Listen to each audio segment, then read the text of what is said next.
नमस्कार, मैं निशा ठाकुर और आप देख रहे हैं मेट्रो मुंबई। वक्त हो चुका है टॉप 10 बुलेटिन का। तो आइए एक नजर डालते हैं मुंबई की 10 बड़ी खबरों पर। लाउडस्पीकर विवाद के बीच नवी मुंबई के मस्जिदों द्वारा एक अनोखी पहल की शुरुआत की गई है। अब हर एक मस्जिदों में साउंड चेकिंग के लिए एक मशीन लगाया जाएगा, जिससे ये पता चल सके कि आजान जब लाउडस्पीकर से बजे तो उसकी आवाज 10 डेसिबल से ज्यादा ना हो। लाउडस्पीकर विवाद के बीच नवी मुंबई के मुस्लिम समुदाय के लोगों ने अहम फैसला लिया है। नवी मुंबई के मुसलमानों ने शहर की सभी मस्जिदों में साउंड कंट्रोल यूनिट लगाने की पहल की है। साउंड कंट्रोल यूनिट ये सुनिश्चित करेंगे कि आजान के दौरान लाउडस्पीकरों से निकलने वाली ध्वनि सुप्रीम कोर्ट की तरफ से निर्धारित डेसिबल मानदंडों के भीतर हो। बता दें कि पूरे देश में मस्जिदों लाउडस्पीकर हटाने की पहल हो चुकी है। नवी मुंबई में समुदाय के लोगों और वरिष्ठ पुलिस अधिकारियों की मौजूदगी में बुधवार को वाशी सेक्टर 9 में नूर मस्जिद के साउंड कंट्रोल यूनिट लगाने की पहल शुरू हो गई। मस्जिद में साउंड यूनिट का परीक्षण करने के दौरान आजान देकर डेसिबल का स्तर मापा गया। इस बारे में एमपीएमसी क्षेत्र में एक मस्जिद समिति के प्रमुख अशरफ नियाजी ने कहा, हमारी मस्जिदों में स्थापित साउंड कंट्रोल यूनिट के साथ कोई भी किसी भी समय इसकी जांच कर सकता है। अगर पुलिस को किसी से कोई शिकायत मिलती है तो इससे पुलिस को भी मदद मिलेगी।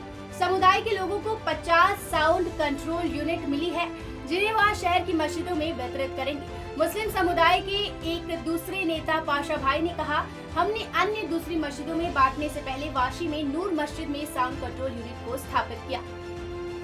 Bureau report, metro Mumbai. तो मुंबई करो की मन पसंदीदा डिश यानी कि यूं कहे कि गरीबों के बर्गर को अब नजर लग गई है। जी हाँ, वड़ा पाव फिर से महंगा होने वाला है। महंगाई की मार का गरीबों के बर्गर वड़ा पाव पर काफी बुरा असर पड़ रहा है। ऐसे सरकार की नजर लग गई है, ये काफी महंगा हो गया है। महंगाई की रफ्तार देखकर आशंका व्यक्त की जा रही है कि इसकी कीमतें 40 से 60% तक बढ़ सकती है। बता दें कि तेल और गैस के दाम निरंतर बढ़ रहे हैं। यही कारण है कि फास्ट फूड में सभी का पसंदीदा वड़ा पाव अब महंगा हो गया है। जो वड़ा पाव 15 रुपए में बिकता था, वह अब 18 रुपए में बिक रहा है। कुछ महीने पहले तक वड़ा पाव 10 रुपए में मिल जाता था, लेकिन अब इसके लिए 15 से 18 रुपए देने पड़ रहे हैं। वड़ा पाव विक्रेता विकास नलावड़े ने बताया कि हमने 15 अप्रैल से वड़ा पाव के रेट बढ़ा दिए हैं। तेल का एक कस्तर के लिए 2650 रुपए तथा एक वाणिज्यिक गैस सिलेंडर के लिए 2300 रुपए देने पड़ रहे हैं। हमने 1 मई से वड़ा पाव के रेट बढ़ा दिए हैं। वड़ा पाव की कीमत 15 रुपए से बढ़कर 17 रुपए कर दी गई है। थाने निवासी का कहना है कि रेट बढ़ने का मूल कारण पेट्रोल, डीजल और गैस की बढ़ी हुई दरें है। Report, metro Mumbai. तो मुंबई के कई इलाकों में फेरी वालों ने पूरी तरीके से जीना हराम कर रखा है। आम जनता की ये शिकायत है कि फेरी वालों ने सड़कों पर पूरी तरीके से कब्जा कर रखा है। घाटकोपर की सड़कों पर लोगों का चलना मुश्किल हो गया है। पैदल चलने वाला राहगीर हो या वाहन चालक, सभी को परेशानियों का सामना करना पड़ रहा है। घाटकोपर के पश्चिम एमजी रोड पर फुटपाथ से लेकर बीच सड़क तक गुलाटी मार कर बैठे मन बढ़ फेरी वालों पर मनपा की कार्रवाई का कोई असर नहीं है। महानगर पालिका की गाड़ियां आसपास खड़ी तो रहती है, लेकिन उन्हें के बगल में फेरी वाले बीच सड़क पर अपने धंधे को फैलाए हुए बैठे हैं। ऐसे में ट्रैफिक जाम की समस्या तो आम बात है। लोगों का पैदल चलना भी मुश्किल हो गया है। मनपा अधिकारी तो ये कहते रहते हैं कि हम अक्सर रोज नियमित कार्रवाई कर रहे हैं, लेकिन सड़कों पर उनकी ये कार्रवाई कुछ ही देर में ढेर हो जाती है। जैसे ही मनपा की गाड़ियां कार्रवाई करके आगे बढ़ती है, वैसे ही पीछे से फेरी वाले फिर अपनी अपनी जगह पर दुकानें सजा देते हैं। सूत्रों से मिली जानकारी के अनुसार घाटकोपर पश्चिम एमजी रोड पर फेरी वाले अपने अपने आकाओं को महीने का 25 से 30 हजार रुपए प्रति महीने फुटपाथ का किराया देते हैं। उसके बावजूद महानगर पालिका और पुलिस के लिए अलग से गुडविल देना पड़ता है। Bureau report, metro Mumbai. तो मुंबई में अक्सर गगनचुंबी इमारतों में आग लगने की घटनाएं सामने आती है। ऐसे में मुंबई की फायर ब्रिगेड के बेड़े में और भी अत्याधुनिक गाड़ियां शामिल हो रही है। मुंबई गगनचुंबी इमारतों का शहर है। पहले यहाँ अधिकतम 30 से 35 मंजिला इमारत पाई जाती थी, परंतु पिछले एक दशक से शहर में औसतन 50 मंजिला इमारत की बाढ़ से आ गई है। कुछ इमारतें तो 50 से भी ऊंची है, पर इनकी संख्या कम है। इन इमारतों में सबसे प्रमुख समस्या तब उत्पन्न होती है जब इनमें आग लग जाती है।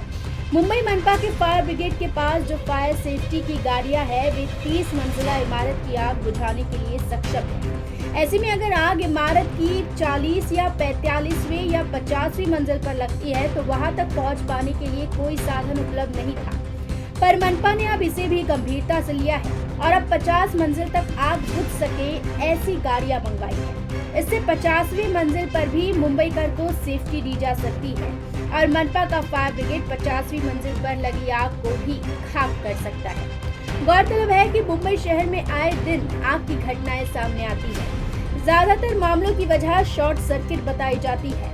कई बार इमारतों में फायर सेफ्टी उपकरण भी शामिल नहीं होते या फिर खराब होते हैं। वहीं गगनचुंबी इमारतों में आग लगने की स्थिति में अब तक मनपा के पास ठोस मशीनरी नहीं है। ऐसे में ऐसी इमारतों में आग लगने के बाद उसे बुझाने के लिए दमकल विभाग के बेड़े में जल्द ही high rise fire fighting vehicle को शामिल किया जाएगा। इस व्हीकल से पानी का प्रेशर करीब 50 मंजिल तक जा सकेगा और आग आसानी से बुझ जाएगी। ज्ञात हो कि मुंबई शहर में एक तरफ जहां गगनचुंबी इमारतें हैं, वहीं दूसरी तरफ लाखों की तादाद में झुग्गी झोपड़पट्टियां भी हैं। इन गगनचुंबी इमारतों में अगर आग लग जाती है तो दमकल विभाग को उसे बुझाने में नाको चने चबाने पड़ते हैं। कमोवेश ऐसा ही हाल मुंबई के शहर की कई इमारतों का है, जहां पर दमकल विभाग की गाड़ियां पहुंचने के बाद भी आग नियंत्रित करने के लिए बार बार बहुत मुश्किलों का सामना करना पड़ता है। मुंबई में अक्सर आग लगने की घटनाएं सामने आती रहती है, जिनमें कई बार लोग अपनी जान भी गंवा देते हैं।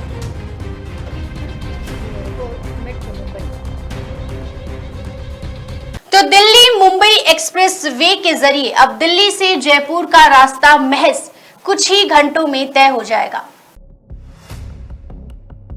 दिल्ली मुंबई एक्सप्रेस वे का राजस्थान वाला हिस्सा इसी साल शुरू हो जाने के बाद दिल्ली से जयपुर के बीच आपका सफर काफी आसान हो जाएगा।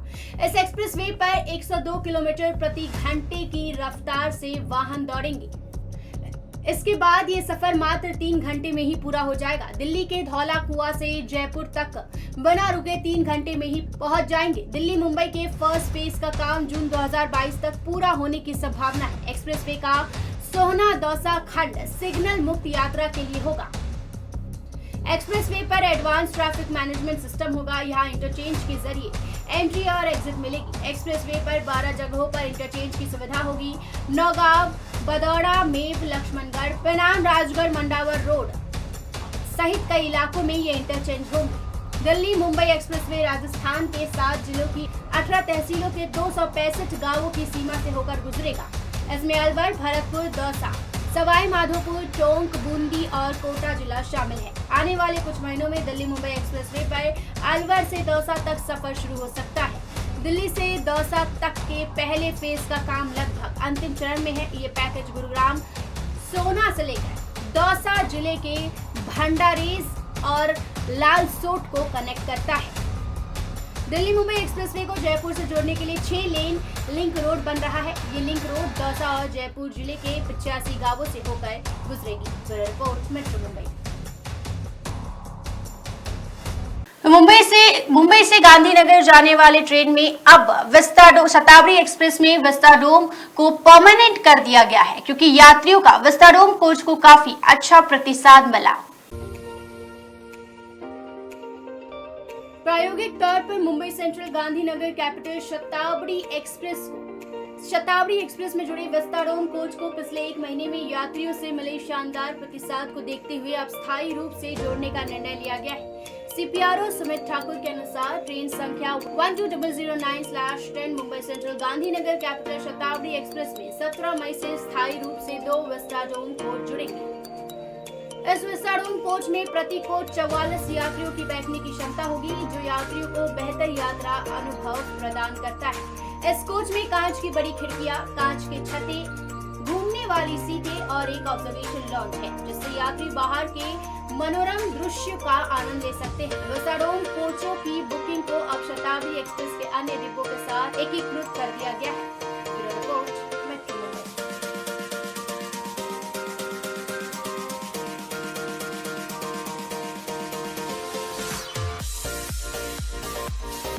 तो ठाणे महानगर पालिका का ये बड़ा फैसला आया है कि 500 वर्ग फुट में टैक्स पूरी तरीके से माफ कर दिया जाएगा। हालांकि इस पर भाजपा लगातार विरोध कर रही है। क्या है आखिर पूरा मामला, देखिए रिपोर्ट। राज्य सरकार ने ठाणे नगर निगम की सीमा में 500 वर्ग फुट के क्षेत्र तक के फ्लैटों के लिए संपत्ति कर में से सामान्य कर की छूट देने का फैसला किया है। इस छूट से टीएमसी के खजाने पर 40 करोड़ से 45 करोड़ रुपए का राजस्व का बोझ पड़ेगा। टीएमसी की आम सभा ने 500 वर्ग फुट तक के फ्लैट के लिए संपूर्ण संपत्ति कर माफ करने के लिए राज्य को एक प्रस्ताव भेजा था। हालांकि राज्य ने केवल सामान्य कर में छूट देने को मंजूरी दी। संपत्ति कर के उप नगर आयुक्त गजानंद गोदारे ने कहा कि टीएमसी कर प्रणाली के अनुसार व्यक्ति को कर 12 अलग अलग श्रेणियों के तहत गणना की गई कुल राशि का 92% कर अदा करना होता है। इस 92% में लगभग 31% सामान्य कर, जबकि शेष में ठोस अपशिष्ट कर, पुरुष कर, राज्य सरकार उपकर और जिला स्तर कर शामिल है। टैक्स छूट से 40 से 45 करोड़ राजस्व घाटे का भी अनुमान लगाया जा रहा है। रिपोर्ट मेट्रो मुंबई से सटे कल्याण रेलवे स्टेशन पर एक हादसा सामने आया, जहां रेलवे ट्रैक पार करते समय अचानक ही लोकल आ गई। फिर क्या हुआ, देखिए। बस 1 सेकंड की दूरी पर मौत खड़ी थी, लेकिन कहते हैं ना, जाके राखी साइयां मार सके ना कोई। ये शख्स इस फास्ट लोकल ट्रेन की चपेट में आने ही वाला था कि इस पुलिस कांस्टेबल ने इसे पटरी से ऊपर खींच लिया और इसकी जान बच गई। ये मामला ना ही आत्महत्या का था, ना ही किसी और मुद्दे का था, क्योंकि भागता हुआ शख्स खुद भी अपनी जान बचाना चाहता था। आइए देखते हैं एक बार इस वीडियो को।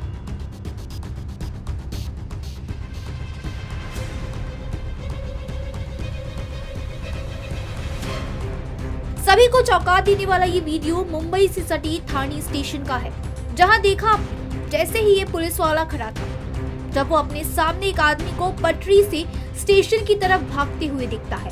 और ये क्या, दूसरी तरफ से फास्ट लोकल भी आ रही होती है। बिना कुछ सोचे समझे, बिना अपनी जान की परवाह किए इस पुलिस कांस्टेबल ने शख्स को वक्त रहते ही पटरी से ऊपर खींच लिया और फिर गुस्से में इसे 1-2 थप्पड़ भी जड़ देता है। गुस्सा तो आएगा ही, आखिर में जान बचाना कितनी बड़ी जिम्मेदारी होती है। मुंबई से सटे ठाणे स्टेशन पर पटरी पार करते हुए ये आदमी शायद अपनी जान गंवा बैठता, लेकिन इस पुलिस वाले ने इसकी जान बचा ली।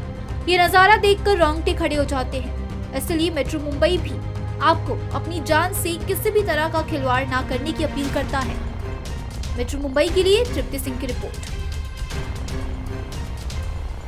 बॉलीवुड अभिनेत्री शिल्पा शेट्टी ने आज एक बड़ा अनाउंसमेंट किया है, जिससे कहीं ना कहीं उनके फैंस का दिल ही टूट गया है। बॉलीवुड एक्ट्रेस शिल्पा शेट्टी जहां एक और सोशल मीडिया पर काफी एक्टिव रहती है, वहीं उन्होंने कुछ समय के लिए इससे ब्रेक लेने का निर्णय ले लिया है। इसकी जानकारी एक्ट्रेस ने एक लेटेस्ट पोस्ट के जरिए फैंस को दी है। हर कोई उनकी पोस्ट पढ़कर शॉक रह गया। शिल्पा शेट्टी ने इंस्टाग्राम पर ब्लैक फोटो शेयर करते हुए कैप्शन में लिखा, मोनोटनी से बोर हो चुकी हूँ, सब कुछ एक जैसा दिख रहा है, सोशल मीडिया से ब्रेक ले रही हूँ, जब तक मुझे कोई नया अवतार नहीं मिल जाता तब तक। फैंस सोच में पड़ गए हैं कि आखिर शिल्पा शेट्टी को ये कदम उठाने का कैसे मन में आया। एक्ट्रेस की इंस्टाग्राम पोस्ट ऐसी होती है जो काफी डाइवर्स नजर आती है। इसमें fitness, yoga, inspirational messages, Sunday binge और वेलनेस से जुड़ी पोस्ट होती है।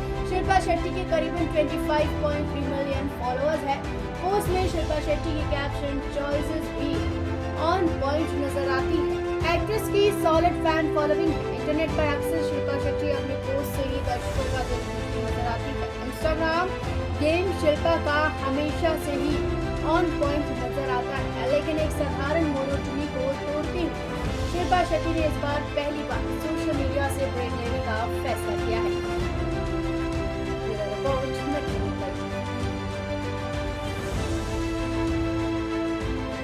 तो मुंबई से शिवसेना के विधायक रमेश लटके का आज अचानक निधन हो गया। कल देर रात दुबई में उन्हें हार्ट अटैक आया। मुंबई के अंधेरी पूर्व विधानसभा क्षेत्र के विधायक रमेश लटके के निधन से शिवसेना को बड़ा झटका लगा। हमेशा जनता के संपर्क में रहने वाले विधायक लटके की मौत से विधानसभा क्षेत्र के लोग भी काफी दुखी हैं। दुबई में अपने परिवार के साथ छुट्टी मनाने गए लड़के का कल शाम दिल का दौरा पड़ने से निधन हो गया। 52 साल की उम्र में उन्होंने अंतिम सांस ली। हालांकि 52 साल तक का उनका राजनीतिक सफर काफी उत्साहपूर्वक था। उन्हें अंधेरी में शिवसेना के एक वफादार चेहरे के रूप में जाना जाता था। उन्होंने पिछले महीने 21 अप्रैल को अपना जन्मदिन मनाया था। रमेश लटके ने अपने करियर की शुरुआत सार्वजनिक गणेश मंडल के अध्यक्ष के रूप में की थी। समूह के नेता से विधायक तक उनका असाधारण राजनीतिक सफर रहा। इस यात्रा के दौरान उन्होंने शाखा प्रमुख, नगर सेवक आदि जैसे विभिन्न पदों पर सफलतापूर्वक कार्य किया। लटके 1997 से 2012 तक लगातार 3 बार पार्षद के पद पर रहे। फिर 2014 में लटके ने पहली बार अंधेरी पूर्व विधानसभा क्षेत्र से चुनाव लड़ा। 1997 में लटके शिवसेना पार्षद के रूप में चुने गए। 2002 और 2009 के नगर निगम चुनाव जीतने के बाद वो एक नगर सेवक के रूप में निगम में शामिल हुए। 2014 के विधानसभा चुनाव में वो विधायक चुने गए थे। फिर उन्हें 2019 के विधानसभा चुनावों में अंधेरी पूर्व के मतदाताओं द्वारा फिर से चुना गया। विधायक रमेश लटके ने 3 दिन पहले अंधेरी ईस्ट के होली फैमिली ग्राउंड में एक रिसेप्शन रखा था, जिसमें मंत्री अनिल परब और मंत्री एकनाथ शिंदे मौजूद थे। वो अपने परिवार के साथ घूमने के लिए दुबई गए थे और कल दुबई में दिल का दौरा पड़ने से उनकी मृत्यु होने की सूचना मिली। मेट्रो मुंबई के लिए राजेश सोनी की रिपोर्ट। ये थी मुंबई की 10 बड़ी खबरें और आप देख रहे थे टॉप 10 बुलेटिन। रोज रात मेरे साथ देखिए मुंबई की टॉप 10 बुलेटिन सिर्फ मेट्रो मुंबई पर।